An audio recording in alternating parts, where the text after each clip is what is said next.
Hello दोस्तों, आज हम लोग सिलेबस की बात करेंगे। कौन सा सिलेबस?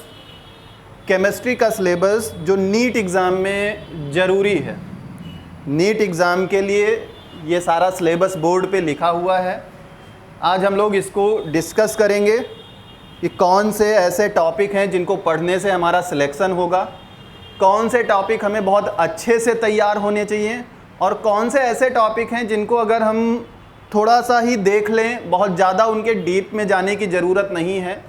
ऐसी चीज़ें हम लोग आज पूरे लेक्चर में यही बात करेंगे। और फिर जितने भी टॉपिक्स हैं इन सब का अलग अलग वीडियो बनेगा, मतलब सारे लेक्चर हम लोग कवर करेंगे। यहाँ पे जो टॉपिक लिखे हैं ये कंबाइंड हैं, केमिस्ट्री की तीनों ब्रांच के कंबाइंड टॉपिक लिखे हुए हैं। जब हम लोग पढ़ना शुरू करेंगे तो एक एक ब्रांच करके पढ़ेंगे। ऑर्गेनिक स्टार्ट करेंगे तो ऑर्गेनिक कंप्लीट करेंगे, उसके बाद नेक्स्ट ब्रांच पे जाएंगे। तो जो भी स्टार्ट होगा वो अगले लेक्चर से होगा। बस आज हमने ये सोचा कि सिलेबस पहले तुम लोगों के साथ डिस्कस कर लिया जाए, क्योंकि काफ़ी बच्चों ने मैसेज किया कि सर नीट की तैयारी करनी है, सिलेबस बता दीजिए।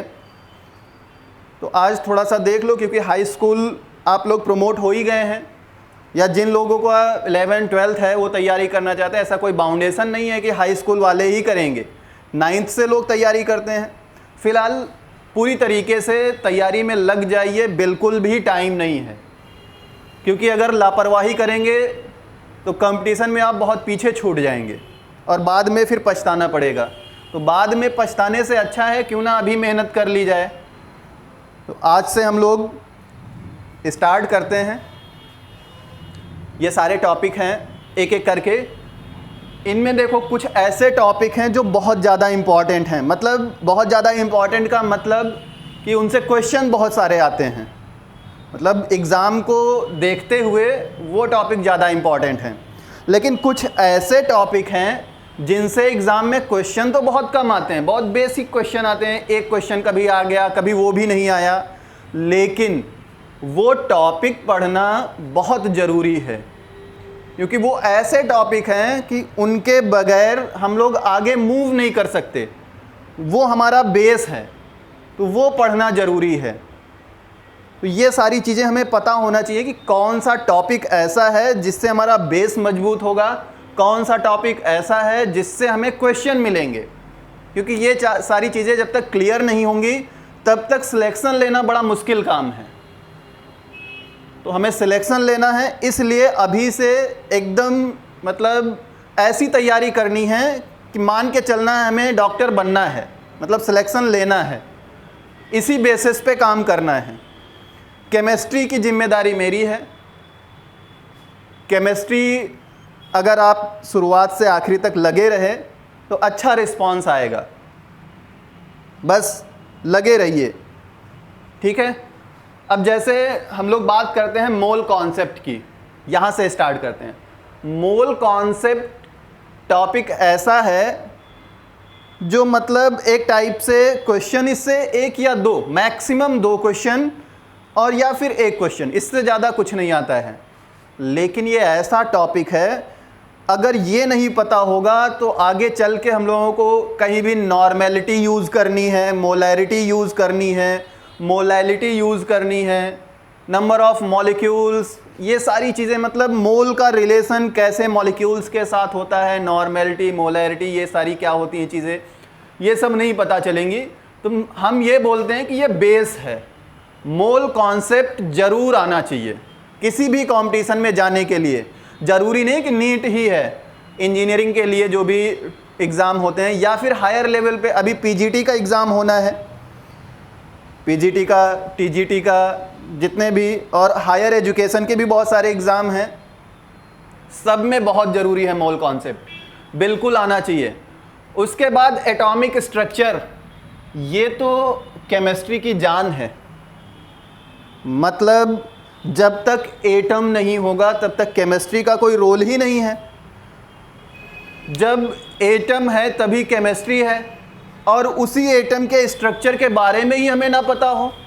जब तक किसी के स्ट्रक्चर के बारे में नहीं पता होगा तो उसकी केमिस्ट्री कैसे पता करेंगे, उसकी प्रॉपर्टीज़ क्या है, उसका बिहेवियर क्या है, उसका नेचर क्या है, ये सारी चीज़ें कैसे पता करेंगे?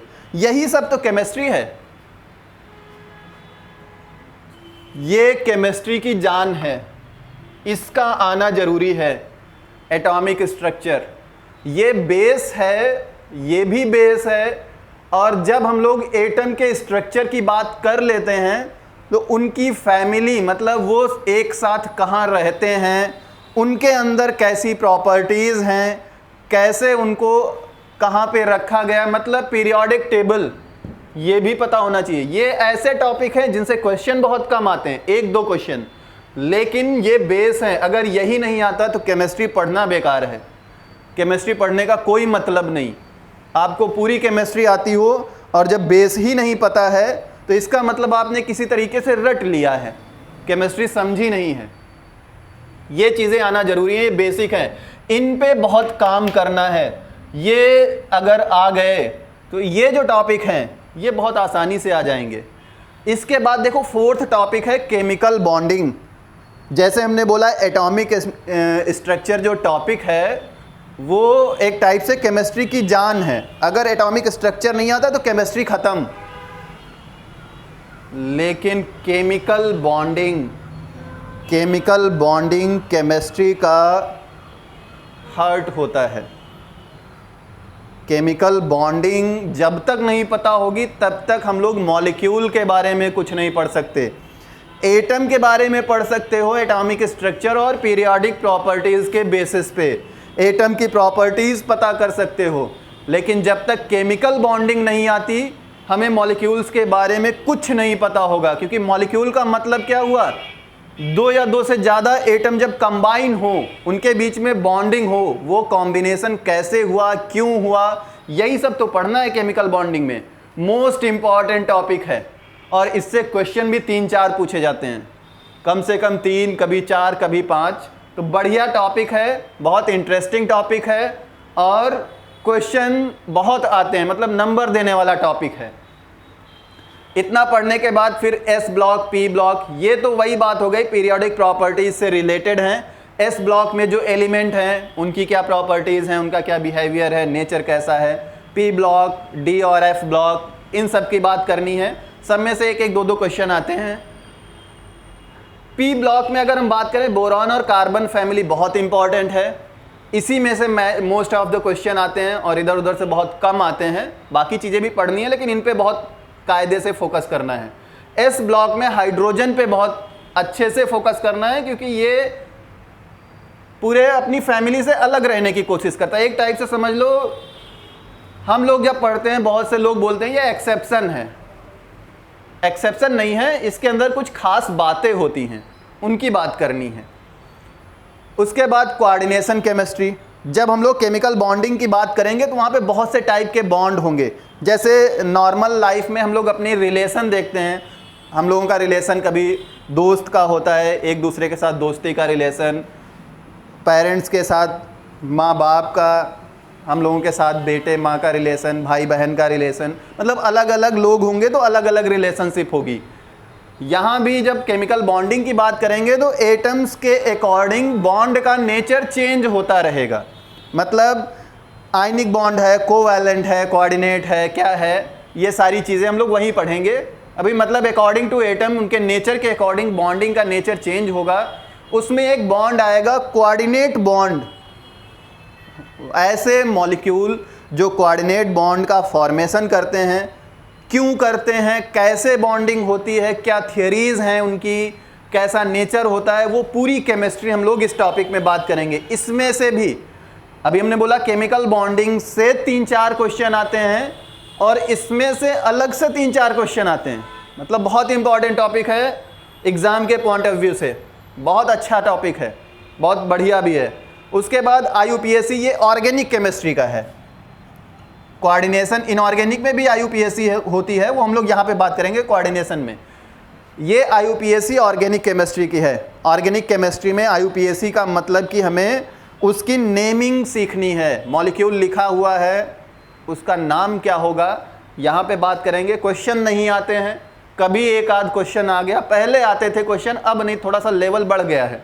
तो कभी कभी क्वेश्चन आ जाता है, नहीं तो क्वेश्चन नहीं मिलता है यहाँ से। स्टीरियोकेमिस्ट्री बढ़िया टॉपिक है, स्टीरियोकेमिस्ट्री अच्छा टॉपिक है, क्वेश्चन बहुत कम आते हैं। इसमें मेन फोकस करना है आइसोमेरिज्म पे, लेकिन इसको हम लोग पढ़ेंगे बहुत अच्छे से, क्योंकि अगर ये आ गया तो आगे चल के मॉलिक्यूल्स का ओरिएंटेशन वगैरह जो भी होता है, सिस ट्रांस बनेगा, इंडो एक्सो अटैक होता है, आगे जब रिएक्शंस की बात करेंगे तो वो सब यहीं से आएंगी। तो इसको बहुत अच्छे से पढ़ना है, काफ़ी बढ़िया टॉपिक है। इसके बाद general organic chemistry GOC, most important, लगभग मान के चलो 8 से 10 क्वेश्चन मिलेंगे एग्जाम में, बहुत बढ़िया टॉपिक है, 8 से 10 क्वेश्चन मिलते हैं इसमें। और ये ऑर्गेनिक केमिस्ट्री का बेस भी है। मतलब मैं एक चीज़ बता दूं, जिसको जनरल ऑर्गेनिक केमिस्ट्री नहीं आती, ज़िंदगी में कभी ऑर्गेनिक केमिस्ट्री सीख ही नहीं सकता, कभी नहीं सीख सकता ऑर्गेनिक केमिस्ट्री। लिख के रख लो, ऑर्गेनिक केमिस्ट्री सीखना मतलब जनरल ऑर्गेनिक केमिस्ट्री का आना ज़रूरी है। ऑर्गेनिक केमिस्ट्री से बहुत से लोगों को डर लगता है। क्यों डर लगता है? क्योंकि वो जनरल ऑर्गेनिक केमिस्ट्री नहीं पढ़ते, उनको जेओसी के बारे में पता नहीं होता है। जनरल ऑर्गेनिक केमिस्ट्री में क्या होता है, बॉन्ड कैसे बनता है, बॉन्ड कैसे ब्रेक होता है, बॉन्ड एनर्जी क्या होती है, हाइब्रिडाइजेशन क्या होता है, इंडक्टिव इफेक्ट क्या होता है, रेजोनेंस, हाइपर कॉन्जुगेशन, इंटरमीडिएट्स, उनकी स्टेबिलिटी, ये सारी चीज़ें इसमें पढ़नी होती हैं। और जब ये सारी चीज़ें पता हो जाएंगी तो आगे रिएक्शंस बहुत आसान हो जाएंगी, क्योंकि रिएक्शन में कैसे बॉन्ड ब्रेक होता है, कौन सा बॉन्ड बनना है, कौन सा फैक्टर रिएक्शन रेट को अफेक्ट करेंगे, किसकी वजह से रिएक्शन कौन सी फेवरेबल होगी, ये सारी चीज़ें पता चल जाएंगी। तो रिएक्शन में कुछ बचा ही नहीं, यानी ये हमारा बेस है और नंबर भी ज़्यादा देता है, इसलिए बहुत अच्छे से तैयार करना है। उसके बाद हाइड्रोकार्बन, एल्किल हैलाइड, एल्कोहल्स, ये सब ऐसे ही टॉपिक हैं, एक एक दो दो क्वेश्चन आते हैं और बहुत ज़्यादा टाइम टेकिंग भी नहीं है, बहुत आराम से बहुत आसानी से हो जाएगा, क्योंकि सब में रिएक्शंस ही पढ़नी है। कार्बोनिल कंपाउंड्स और कार्बोक्सिलिक एसिड्स और उनके डेरिवेटिव, बढ़िया टॉपिक है और इसमें काफ़ी क्वेश्चन भी आते हैं। इन तीनों टॉपिक से मिला के 3 से 4 क्वेश्चन पूछे जाते हैं, कभी कभी तो 6-7 क्वेश्चन भी आए हैं कार्बोनिल कंपाउंड से, क्योंकि कार्बोनिल मतलब इसमें मेन हम लोग एल्डिहाइड और कीटोन की बात करेंगे, कार्बोक्सिलिक एसिड की बात करेंगे और कार्बोक्सिलिक एसिड के डेरिवेटिव की बात करेंगे। ये सारी चीज़ें हम लोग पढ़ेंगे, बहुत अच्छे से पढ़ेंगे, इसके लिए परेशान ना हो। और उसके बाद नाइट्रोजन कंटेनिंग कंपाउंड, ये भी 1-2 क्वेश्चन आ जाते हैं इसमें से। गैसियस स्टेट, अब गैसियस और लिक्विड स्टेट दोनों टॉपिक एक साथ पढ़ने हैं हमें, सॉलिड और कोलाइडल स्टेट दोनों टॉपिक एक साथ पढ़ने हैं। पूरा लेक्चर मिलेगा इनका, बहुत अच्छे से पढ़ाएंगे, इनके लिए परेशान ना हो। मतलब बढ़िया टॉपिक हैं और इनसे चारों टॉपिक से मिला के लगभग 6 क्वेश्चन आते हैं, 6 से 8 ऐसे ही क्वेश्चन आते हैं। बहुत अच्छा टॉपिक है, बहुत सिंपल टॉपिक है, मतलब एकदम आसान भाषा में समझाएंगे, कोई टेंशन नहीं होगी। थर्मोडायनेमिक्स, थर्मोडायनेमिक्स इकलौता ऐसा टॉपिक है जिससे 4 से 6 क्वेश्चन अकेले आते हैं। थर्मोडायनेमिक्स तुम लोग फिजिक्स में भी पढ़ते हो, यहाँ भी पढ़ोगे, इससे डबल फ़ायदा होगा तुम लोगों का। फिजिक्स में भी थर्मोडायनेमिक्स, थर्मल फिजिक्स होती है, यहाँ भी थर्मोडायनेमिक्स है, चीज़ें वही हैं, बस थोड़ा सा चेंजेस हैं, वो हम लोग जब टॉपिक पढ़ेंगे तब बात कर लेंगे। केमिकल काइनेटिक्स, लोगों को बहुत डर लगता है केमिकल काइनेटिक्स से, कुछ नहीं है। केमिकल काइनेटिक्स और कैटालिसिस अभी जब पढ़ेंगे तो लगेगा तुम लोगों को कितना आसान टॉपिक है। इसमें से भी 3 से 4 क्वेश्चन आते हैं। केमिकल और आयनिक इक्विलिब्रिया बहुत इंपॉर्टेंट टॉपिक है, इन दोनों से मिला के 4 से 5 क्वेश्चन पूछ लिए जाते हैं एग्ज़ाम में, और ये अच्छा भी टॉपिक है, ये आना चाहिए। इलेक्ट्रोकेमिस्ट्री, बहुत से लोग डरते हैं इलेक्ट्रो के नाम से, कुछ नहीं है इलेक्ट्रोकेमिस्ट्री में, 2 से 3 क्वेश्चन आते हैं, तुम लोग ऐसे ही सीख जाओगे। सॉल्यूशन से भी 1-2 क्वेश्चन पूछ लिए जाते हैं, सरफेस से कभी क्वेश्चन एक आ जाता है, कभी नहीं आता है, तो एग्ज़ाम के नज़रिए से देखें तो बहुत ज़्यादा इंपॉर्टेंट नहीं है। और सरफेस लेकिन थोड़ा बहुत, क्योंकि हम लोग जब लिक्विड की बात करेंगे तो वहाँ पे थोड़ा सा सरफेस केमिस्ट्री की बात करेंगे, तो सरफेस केमिस्ट्री अलग से भी पढ़ेंगे। बढ़िया टॉपिक है, मज़ा आएगा पढ़ने में। ये बहुत ज़्यादा इंपॉर्टेंट टॉपिक नहीं है, ये दोनों 1-1, 2-2 क्वेश्चन कभी आ जाते हैं सरफेस से, तो कभी आता है कभी नहीं आता है। मेटलर्जी, बहुत ही ज़रूरी टॉपिक है, इससे भी 3-4 क्वेश्चन पूछ लिए जाते हैं। पॉलीमर से कभी क्वेश्चन पूछा जाता है, कभी नहीं पूछा जाता है, तो बहुत ज़्यादा इसको, और बहुत आसान है, बस 4-5 लेक्चर में बहुत आसानी से तुम लोग समझ जाओगे। 4-5 तुमने बहुत बता दिए, 2-3 लेक्चर बहुत हैं। ये दोनों टॉपिक बायोमॉलिक्यूल्स और chemistry in everyday life and environmental chemistry, ये ऐसे टॉपिक हैं जो एग्ज़ाम के नज़र से देखें तो बहुत ज़्यादा तो इम्पॉर्टेंट नहीं है। इन दोनों से, दोनों क्या 3 टॉपिक हैं, इन तीनों से मिला के 3 से 4 क्वेश्चन मिलेंगे, बहुत ज़्यादा क्वेश्चन नहीं मिलेंगे, लेकिन ये ज़रूरी है, ये हमें पता होना चाहिए। हमारी डेली की लाइफ में केमिस्ट्री का क्या यूज़ हो रहा है, कौन से बायोमॉलिक्यूल्स हैं, और इन्वायरमेंट में केमिस्ट्री का क्या यूज़ है, कैसे केमिस्ट्री इन्वायरमेंट में चल रही है, ये सारी चीज़ें पता होंगी तो थोड़ा सा हम लोगों को लाइफ को समझने में आसानी होगी।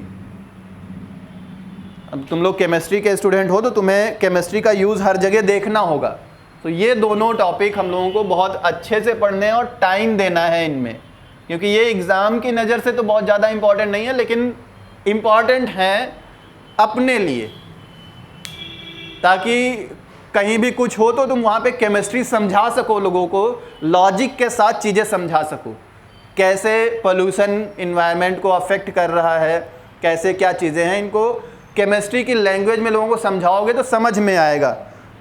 ये पूरा सिलेबस था केमिस्ट्री का, एक एक टॉपिक उठाएंगे, हर टॉपिक में प्रॉपर टाइम देंगे, जितने भी लेक्चर लगेंगे 8, 10, 15, 20, हर टॉपिक में जितने लेक्चर लगेंगे सारे एक सीरीज़ में चलेंगे, कोई गैपिंग नहीं होगी, बहुत नॉर्मली पढ़ेंगे, टाइम टेकिंग प्रोसेस है, थोड़ा सा धैर्य बना के काम करना होगा, चीज़ें समझ में आएंगी बहुत अच्छे से।